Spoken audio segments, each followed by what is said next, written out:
नमस्कार दोस्त, आपका प्यारा सा यूट्यूब चैनल सुबह वाली क्लास में आने के लिए हम चादर से स्वागत करते हैं। उम्मीद करता हूँ कि आप लोग बहुत ही अच्छे होंगे। आप लोग अपनी पढ़ाई लिखाई बहुत ही अच्छे तरह से कर रहे हो, क्योंकि एग्जाम बहुत ही करीब आ रहा है। तो आप लोग बढ़िया से पढ़ाई लिखाई कीजिए, सब सब्जेक्ट पर ध्यान देते रहिए। तो हम आपको हाइट एंड डिस्टेंस पढ़ा रहे थे, यानी हाइट एंड डिस्टेंस यानी ऊंचाई और दूरी।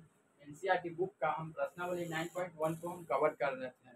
तो आपको हम लगभग क्वेश्चन 10 नंबर तक हम करवा चुके थे। आपको 10 नंबर प्रश्न बहुत ही इम्पोर्टेंट था, वो उसी तक हम 10 को बताते, एक वीडियो में 10 ही को बताए थे। और इसके बाद हम 11 नंबर आज क्वेश्चन को आज करेंगे हम लोग। तो आप लोग जल्दी से रेडी हो जाइए। हम 11 नंबर क्वेश्चन को आज हम लोग हल करेंगे। तो हम लोग 11 नंबर क्वेश्चन को देखते हैं। आप लोग एनसीईआरटी बुक ले लीजिए, आपने क्वेश्चन को थोड़ा पढ़िए। तो हम क्वेश्चन पढ़ रहे हैं। एक नहर के एक तट पर एक टीवी टावर ऊर्ध्वाधर खड़ा है। टावर के ठीक सामने दूसरे तट के एक अन्य बिंदु से टावर के शिखर का उन्नयन को 60 डिग्री, इसी तट पर इस बिंदु से 20 मीटर दूरी और इसी बिंदु को मीनार के पाद से मिलाने वाली रेखा पर स्थित एक अन्य बिंदु के टावर के शिखर का उन्नयन कोण 30 डिग्री। तो दिखाई देखिए आकृति 9.12 में टावर की ऊंचाई और नहर की चौड़ाई ज्ञात कीजिए। आप लोग को आकृति दिया गया है, यानी देखिए आकृति 9.12 में आप आकृति आप लोग को दिया हुआ है। आप तो कह रहे होंगे सर क्वेश्चन तो पढ़े, हमको कुछ समझ में नहीं आया। बिल्कुल हम मानते हैं कि आप लोग को समझ में नहीं आया, लेकिन आकृति तो दिया हुआ है। हम उस फिगर को बनाते हैं और आपको हम समझाने का कोशिश करते हैं, यानी प्रयास करते हैं। तो आप लोग भी अपना कॉपी में फिगर को बनाइएगा जिस तरह से दिया हुआ है। तो हम फिगर को बनाते हैं। अभी तब तक मेरे पास फिगर देखिए जो किस तरह से बन रहा है। मेरा फिगर बनेगा, एक मेरा टीवी टावर बोला है ना, हाँ, वो थोड़ा जिस तरह का फिगर दिया है उस तरह का तो बन नहीं पाएगा, लेकिन हम प्रयास में कर दूंगा। ऐसी तो दिया है लगता है, चलिए मान लीजिए कि वही है।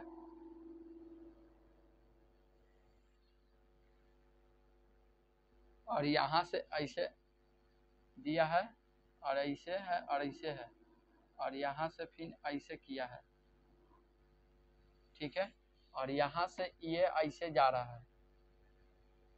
इसका कोण जो उन्नयन कोण इस तरह से बन रहा है। थोड़ा फिगर थोड़ा लंबा बनेगा और इसके पाद बिंदु से यहाँ पर मिल रहा है।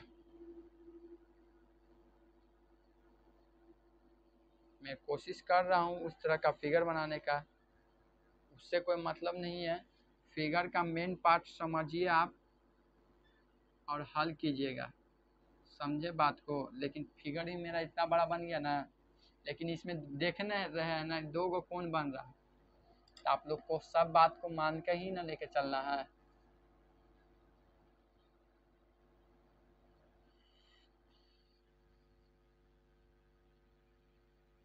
तो आप लोग देखिए, कुछ मेरा फिगर अच्छे तरह से नहीं बना क्योंकि व्हाइट बोर्ड है मेरे पास, मार्कर का इंक चलता है, इसी कारण। थोड़ा अच्छा बोर्ड रहता तो बनता ही। मैं कोशिश करता हूँ उस तरह का बनाने का, लेकिन अभी मैं प्रयास किया था जिस लेवल का हम बनाया हूँ। और मेरा यहाँ पर ऐसे दिया है, ऐसे, फिर यहाँ से कुछ छोटा पार्ट किया गया है ऐसे, ऐसे, फिर यहाँ से कुछ पार्ट छोटा किया गया है इस तरह से ऐसे। चलिए मैं फिगर तो बना लिया, उसको नाम देते ए, इसको नाम बी, इसका नाम सी, इसका नाम डी है। और यहाँ पर डी पर 30 डिग्री का कोण बन रहा है और यहाँ पर 60 डिग्री का कोण बन रहा है। बी, सी और बी है ना, सी और बी नहीं पता है। और डी सी मेरा दिया हुआ है 20 मीटर, यानी इतना से डी सी का मतलब दूरी मेरा दिया हुआ है।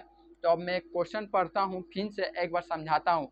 एक बोला एक नहर के एक नहर के एक तट पर एक टीवी टावर खड़ी है, यानी एक नहर के टीवी टावर खड़ी है। आपको बोला है क्या कि टावर की ऊंचाई ज्ञात कीजिए और नहर की चौड़ाई।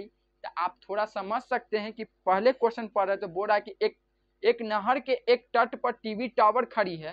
तो टीवी टावर बोला है तो आप बताइए कि टीवी टावर तो ये होगा, लेकिन नहर इसको माना गया है। आप लोग याद रखिएगा, सीबी को नहर बोला है, यानी इसको नहर बोला है, ठीक ना। इसी को बोला है कि टावर की ऊंचाई ज्ञात करे और नहर की चौड़ाई ज्ञात करे, यही ना बोला, चौड़ाई ज्ञात करे, इसी चीज को निकालना है। अब फिर से मैं क्वेश्चन पढ़ रहा हूँ, अब इतना समझ गए होंगे आप लोग, कोची निकालना है। तो एक नहर के एक तट पर एक टीवी टावर ऊर्ध्वाधर खड़ा है। टावर के ठीक सामने दूसरे तट के एक अन्य बिंदु से टावर के शिखर का उन्नयन कोण 60 डिग्री है। टावर का शिखर का उन्नयन कोण 60 डिग्री।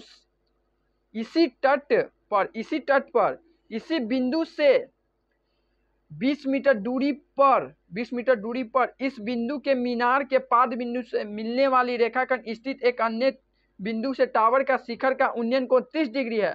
तो आकृति दिया, टावर की ऊंचाई ज्ञात करना है और नहर की चौड़ाई ज्ञात करना है, इसी चीज को बोला है। तो उम्मीद करता हूँ कि आप लोग क्वेश्चन को अच्छे से समझ गए होंगे। मैं कोशिश किया हूँ समझाने का, इसमें कोई ज्यादा चीज नहीं बोला गया है। मेन बोला गया है इसमें कि टीवी टावर है, इसको नहर बोला है, और नहर की चौड़ाई ज्ञात करना है, टावर की ऊंचाई ज्ञात करना है। यानी हमको ये चीज नहीं पता है, सी बी नहीं पता है और नहीं ए बी पता है, ठीक है, नहीं पता है। तो इसमें हमको आप पहले बताइए कि के गो त्रिभुज दिख रहा है आपको। आप बोलिएगा सर 2 गो त्रिभुज दिख रहा है, तो ए बी सी एगो दिख रहा है सर, ए बी डी दिख रहा है, 2 गो त्रिभुज दिख रहा है। तो अब 2 गो त्रिभुज दिख रहा है, लेकिन बड़का त्रिभुज का नाम दिया हुआ है ए बी डी, यानी मेरा 20 मीटर यहाँ से डीसी का मान दिया हुआ है। तो आप बड़का त्रिभुज जब लीजिएगा तो ए बी सी डी यानी दोनों को जोड़े पड़ेगा, जोड़े पड़ जाएगा, ठीक है, जोड़े पड़ेगा, बात की बात है। लेकिन छोटा त्रिभुज मेरा है ए बी सी, ठीक है सर, तो इसका मान पता रहेगा तब ना इसको दोनों के जोड़ के बड़का त्रिभुजवा में काम करेंगे। तो पहले मेरा फर्क बनता है कि इसको पता करें, इसको पता करें, ठीक है। इसको ई भी नहीं पता, नहीं ई भी पता है, तो हम मान नहीं सकते कि नहर की चौड़ाई x मीटर है। हम मान लिए कि नहर की चौड़ाई x मीटर है, ठीक है। आप ए बी को h ही मान लीजिए या ए बी ही रहने दीजिए, उसमें कोई फर्क नहीं पड़ेगा। आप टावर की ऊंचाई भी मान सकते हैं या h, जो भी मानना है आप मान सकते हैं, लेकिन हम ए बी ही रहने देंगे। एक मान लिया और एक अभी ए बी निकालेंगे। तो चलिए हम छोटा त्रिभुज में अभी कार्य करेंगे, यानी हम लोग हल करेंगे छोटा त्रिभुज को। देखेंगे कि त्रिभुज ए बी सी में त्रिभुज ए बी सी में मेरा दिया है कि ए बी टावर का ऊंचाई है, ठीक है, और मेरा सी बी x मीटर माना कि, ठीक है, माना कि कोण मेरा दिया है कि बी सी और ए बराबर 60 डिग्री है। आप लोग को सब सिखाए कोण वगैरह सब लेने का। जो बच्चा 10 नंबर प्रश्न को किया होगा वो बिल्कुल ही अच्छे तरह से कर सकता है हल। तो चलिए हम लोग अब टेन थीटा का प्रयोग न करेंगे, क्योंकि पी और इसको बी कहते हैं, तो हमको बी निकालना है और पी भी निकालना है, ठीक है, निकालना है। लेकिन मेरा दोनों लेंगे तो ही टेन थीटा में ही ना काम करेंगे। तो अब लिखिएगा कि हम जानते हैं कि क्या जानते हैं, टेन थीटा का मान मेरा 60 डिग्री दिया, 60 डिग्री भरेंगे, और पी और बी कहते हैं टेन थीटा को, ठीक है। पी मेरा कौन है, ए बी लिखिए, जो आपको लिखे हुए हैं अभी टावर की ऊंचाई है, और बी मेरा सी बी यानी माना कि x है, यानी सी बी x है, ठीक है। और टेन 60 डिग्री का मान अब बताइए कि √3 होता है, ठीक है सर, √3 होता है। और ए बी नहीं पता सर, रह दीजिए को ऐसी, और x को ऐसी रखिएगा। अब बताइए कि क्रॉस मल्टीप्लाई कीजिएगा तो एक इधर गुना कीजिए और क्रॉस इधर तीठा चीज गुना कीजिए, तो ए बी बराबर मेरा x√3 मीटर आएगा अभी, ठीक है, x√3 मीटर, यानी मेरा अभी यहाँ पर मिला है x√3 मीटर। सी बी का यानी मेरा ए बी का मान जो इसको x माने थे, यानी ए बी का मान माने तो इसे x माने तो इसका निकला। ठीक है, अभी इसका निकलता है तब मेरा मकसद है क्या कि ए बी अभी हमको पता चला है। ठीक है, कुछ देर के लिए हमको ए बी पता चला है, x√3 मीटर है। ठीक है, लेकिन तो हम अभी इसको माने ना है। तो आपका आप फर्क क्या बनता है कि ए बी हमको पता चल गया है।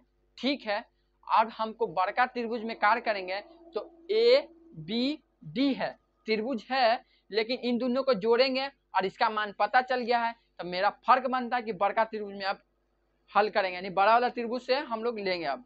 तो चलिए हम लोग अब बड़ा वाला त्रिभुज को लेते हैं और यहाँ पर हल करेंगे, क्योंकि जगह नहीं है। चलिए हम लोग लिखेंगे पुनः से, थोड़ा आप लोग पैसेंस बनाए रखिए, बिल्कुल ही समझ में आएगा। पुनः से ए बी बराबर आपका जो आया है लिखिएगा x√3। ठीक है, और मेरा ए बी आया। ठीक है, लेकिन हम डी बी लिखेंगे, कैसे लिखेंगे? डी बी आपको बोले कि जोड़ के लिखिएगा ना, तो हम लिखेंगे कि D C plus C B, D C plus सी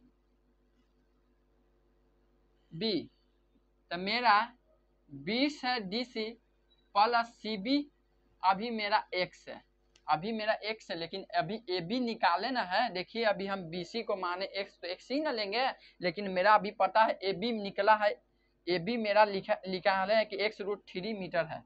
आप लोग निकाले ना है, तो इतना लिख ले। आप कौन बताइए, तो कौन लिखिए सर कि डी नहीं, कौन आप बताइएगा? B D A, B D A. आप लोग को कौन लिखना आता है कि नहीं? बहुत ही अच्छे तरह से हम सिखाएं। मेन होता कौन लिखा, हाइट इंडिशन का बच्चा क्वेश्चन कर लेता है और कहता है कि कहाँ गलती किए, कौन ही में गलती करता है, और उसको हम हर बार सिखाएं कि कौन ऐसे लेना जो बीच में होना चाहिए, जो बीच में है अभी मेरा, हम सिखाएं हर मरते। आप लोग ध्यान दीजिएगा। तो चलिए हम लोग इतना लिख लिया, अब हम लोग टेन थीटा पर करेंगे। तो थोड़ा में इसको हम मान जो निकाले हैं, जगह तो नहीं है, लेकिन हम सोच रहे हैं, चलिए ये हम लोग हल कर लेंगे। तो हम लोग लिखेंगे कि हम जानते हैं कि टेन थीटा 30 डिग्री बराबर पी और बी होता है। पी का मान मेरा पता है कि ए बी निकाले हैं x√3 और बी यानी इसको कह रहे हैं, यानी दोनों को जोड़ के लिखे तो ई वाला लिख दीजिए। चाहे आप लोग नहीं लिखिएगा तो आप लोग ऐसे भी लिख सकते हैं। देखिए एक लाइन चलिए बना, पी को हम लोग क्या करें, ए बी, आप ए बी लिख दीजिए और बी डी यानी डी बी, बी डी और डी बी दोनों सेम है, आप लिख लिए। ठीक है, आप बोलिए कि 30 डिग्री का मान क्या होता है, तो 30 डिग्री का मान 1/√3 बराबर ए और डी यानी ए बी बटा डी बी का मान भरिए। ए बी का मान मेरा x√3 मीटर और डी बी मेरा यहाँ है। देखिए बढ़िया से भरिएगा मान, बहुत इंपॉर्टेंट होता है। थोड़ा मेरा हो सकता है कि गलती ना करें मान में, आप लोग सपोर्ट कीजिएगा, यानी कि हम गलती ही लिख दे तो फिर दिक्कत हो जाएगा। ठीक है, इतना लिखे हैं। आप बोलेंगे सर ऐजा काहे नहीं लिखे, ए बी और एक्स को यहाँ पर माने तो डी सी बी नहीं लिख सकते? लिख सकते थे, क्योंकि आप लोग सी बी फिर लिखेगा फिर मान भरिएगा, बात वही होता है, लाइन बढ़ जाएगा। एग्जाम में मैथ के दिन कॉपी बचाया जाता है, कॉपी भर जाएगा, आपको दिमाग लगाइए कि कैसे कॉपी बचाया जाता है। हम खुद एग्जाम दिए हैं, हम खुद ही दिक्कत में झेले हैं। एग्जाम में दिन मेरा कॉपी पता नहीं चला था कि मैथ में क्या हो गया इतना, लेकिन हम बना के आए थे, लेकिन आया था नंबर, लेकिन थोड़ा कॉपी का कारण मेरा भर गया था। पेजा हम टीचर से मांगे, पेजा मिलता है इसे बोला था। तो आप लोग ध्यान दीजिएगा इस सब बात को। चलिए आप लोग क्रॉस मल्टीप्लाई कीजिए। आप लोग तो कैसे कीजिएगा, तो इसको इधर कीजिएगा तो 20 + x आएगा। ठीक है, और यहाँ पर इधर कीजिएगा तो मेरा आएगा √3 है, तो √3 × √3 होता है, आप पता है ना, तो मेरा 3x आएगा। कैसे आया, इसको गुना कीजिएगा तो यहाँ पर ऐसे √3 आएगा। ठीक है, मान लीजिए आएगा तो √3 × 3 और यहाँ पर गुना किए 3x, इसी चलते हम ब्रेक कर लिए, कोई दिक्कत ना है। तो इतना आया। आप बताइए कि सर एक्स आया, एक्स वाला को एक तरफ कर दीजिए, जैसे 20 बराबर 3x प्लस में इधर माइनस में, और इसको घटा दीजिएगा तो 2x यानी 20। ठीक है, आप बताइए कि 2 से टेबल से 10 बार में कट गया यानी 10x, यानी इसलिए x का मान 10 मीटर, x का मान 10 मीटर आया, x का मान मेरा भी 10 मीटर आया। आप बताइए कि x का मान आपका कितना आया है। x का मान मेरा 10 मीटर आया है, तो यहाँ पर 10 मीटर रख देंगे तो AB का मान मेरा पता चल जाएगा कि नहीं पता चल जाएगा कि AB का ऊंचाई कितना है, 10√3 मीटर। तो 10√3 मीटर, अभी हम AB का हाइट निकाले हैं तो 10√3 मीटर आ रहा है। ठीक है, 10√3 मीटर बिल्कुल ही आंसर सही दिया है। चलिए बिल्कुल ही आंसर आ गया, आप लोग को समझा देते हैं, कुछ नहीं करना है। यहाँ AB का मान है ना, जो AB का मान है ना, AB का मान यहाँ जो निकाले हैं, AB बराबर x√3 मीटर आया ना है, और यहाँ x का मान निकाले हैं, तो यहाँ पर ऐसे नहीं लिख सकते हैं आप। तो आप इतना निकाले ना है, तो आप लिखिएगा ऐसे कि लिखिएगा कि टावर की ऊंचाई, टीवी टावर की ऊर्ध्वाधर ऊंचाई या टीवी टावर की ऊंचाई, आप लोग आंसर इतना तो आ गया। आप लिखिए अब ऐसे, चूंकि टीवी टीवी लिखा गया, टावर बोला था, हाँ टावर बोला था, टावर का ऊंचाई बराबर, यानी ए बी के हैं, ए बी बराबर x√3 था, और मेरा अभी x का मान 10√3 मीटर। ठीक है, इतना निकाले। अब नहर का चौड़ाई लिखेगा, नहर का चौड़ाई यानी CB बराबर x बराबर, नहीं CB खाली लिखिए, x नहीं लिखिए, माने थे ना, तो 10 मीटर। तो आप लोग बताइए कि दोनों का मान निकाल पाए कि नहीं निकाल पाए। हम लोग दोनों का मान निकाल दिए, आप लोग बताइए कि समझ पाए कि नहीं समझ पाए। हमको बोला कि नहर का चौड़ाई ज्ञात करना और टावर का ऊंचाई ज्ञात करना। हम टावर का भी ऊंचाई निकाल दिए हैं और नहर का भी ऊंचाई निकाल दिए। बहुत ही आसान तरीके से, आपको खाली ध्यान देना है कि कैसे मैं हल करूं। हल करना कोई बड़ा बात नहीं है, यहाँ पर आपको खाली ये बात ध्यान देना है कि जो क्वेश्चन में पढ़ा हूँ उसको ध्यान देने का क्या निकालना है। ध्यान दीजिएगा क्या निकालना है। मैं क्वेश्चन पढ़े थे तो उस समय हमको बोला कि एक टावर दिया है, टावर से मतलब उसका कोण बन रहा था कि 60 डिग्री और 30 डिग्री दिया हुआ था। ठीक है, लेकिन फिर आकृति में बोला कि इतना का मान 20 मीटर यानी सीधी 20 मीटर है। तो मैं सोचा कि नहर किसको बोला वो, और टावर तो बोल दिया कि खड़ा होगा टावर हो गया, लेकिन नहर किसको बोला। तो पहले क्वेश्चन बोलता नहर का एक तट से, और फिर बोला था नीचे प्रश्न में कि नहर का चौड़ाई ज्ञात करते, इसी को ना बोला होगा नहर का चौड़ाई। इसी कारण सीबी नहर का चौड़ाई हुआ था, एक्स मीटर माने थे। देखिए सीबी बराबर एक्स मीटर। आप लोग ऐसे भी लिख सकते हैं कि नहर का चौड़ाई, ये भी लिख सकते हैं कि नहर का चौड़ाई सीबी बराबर एक्स मीटर माना कि, ये भी लिख सकते हैं। थोड़ा हम उस समय ध्यान नहीं दिए। तो आप लोग बताइए कि समझ पाए कि नहीं समझ पाए। इसका मान पता करना था, तब मैं सोचा कि पहले छोटा त्रिभुज से ले लेता हूँ, इसको एक समान लिए थे, तो छोटा त्रिभुज से मैं काट के, इस सब को हम आपको अच्छे तरह से पहले ही सिखा चुके हैं, बउआ बउआ कर करके। जो जैसे ABC लिखे, AB टावर का ऊंचाई था, फिर नहर का चौड़ाई x मीटर माना, कोण आपको सिखाऊं कि C बीच में बना था, बीच में रखे 60 डिग्री और tan थीटा पर लिखे, और tan 60 डिग्री का मान इतना था, और AB नहीं पता था निकालना था, और x इसको माने थे, क्रॉस मल्टीप्लाई इतना आया। ठीक है, फिर यहाँ पर मैं पुनः त्रिभुज में, तो आप लोग ऐसे भी लिख लीजिएगा कि त्रिभुज बड़का में कार्य कर रहे हैं, तो त्रिभुज आप लोग ऊपर में दे दीजिएगा। अरे यार बढ़िया से बन जाओ त्रिभुज, हम त्रिभुज नहीं दे पाए, ध्यान नहीं दिया। त्रिभुज ABC, त्रिभुज ABD, ठीक है, बड़का त्रिभुज दे दिया और के बाद में हम सबका मान भर के हल किए तो इतना के बराबर इतना। तो उम्मीद करता हूँ कि आप लोग अच्छी तरह से समझ गए होंगे। तो आप लोग ध्यान देते रहिए, अच्छी तरह से आप लोग पढ़ाई लिखाई करते रहिए। मैं उम्मीद करता हूँ कि अच्छे तरह से मैं समझाने का प्रयास किया था और मैं अपने तरह से हम समझा चुके हैं। तो अब अगले बार वीडियो में मिलेंगे, तब तक के लिए इतना प्यार देने के तहे दिल से हम धन्यवाद करते हैं। आप लोग को आज की क्लास को हम बाय करते हैं, अगले बार मिलेंगे, बाय।